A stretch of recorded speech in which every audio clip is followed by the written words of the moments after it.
Assalamualaikum warahmatullahi wabarakatuh.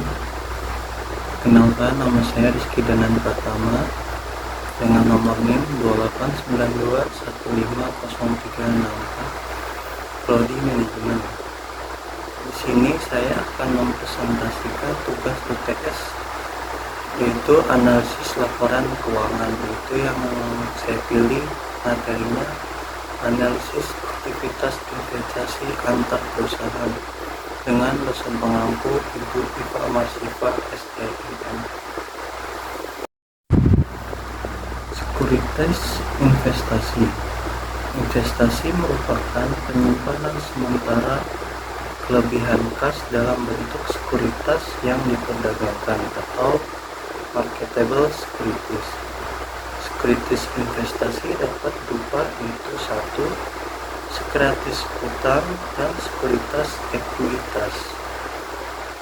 Lalu sekuritas investasi ada dua, yaitu yang pertama sekuritas utang dimiliki hingga jatuh tempo, diperdagangkan, tersedia untuk dijual.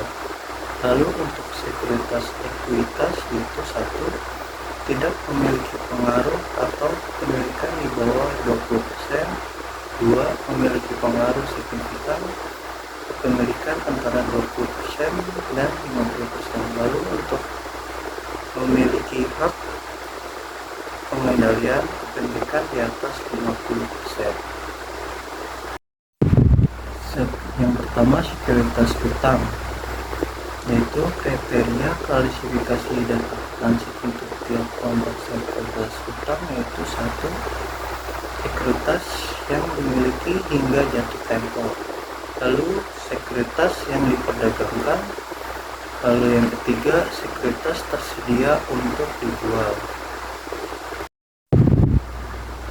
Lalu yang kedua, sekuritas ekuitas. Dua metode utama perusahaan membeli sekuritas ekuitas adalah 1. Untuk memaksakan pengaruh pada direksi dan manajemen entitas lain seperti pemasok, pelanggan, atau anak perusahaan. Lalu yang kedua, untuk mendapatkan dividen dan penghasilan dari kenaikan harga saham.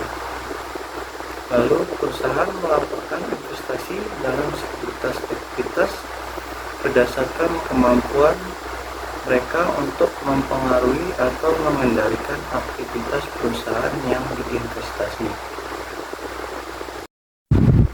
Klasifikasi dan akuntansi sekuritas ekuitas. Untuk yang tidak memiliki pengaruh, yaitu yang berkepemilikan kurang dari 20%, investasi ini dapat dikelompokkan sebagai sekuritas diperdagangkan atau tersedia untuk dijual berdasarkan niat dan kemampuan manajemen. Lalu untuk yang berpengaruh signifikan, yaitu yang berkepemilikan antara 20% sampai 50%. Pemilikan saham meskipun kurang dari 50%, saham dengan hak suara dapat memberikan investor kemampuan untuk mempengaruhi secara signifikan aktivitas usaha perusahaan yang diinvestasikan. Lalu lanjut untuk pihak yang mengendalikan, yaitu yang berkepemilikan lebih dari 50%.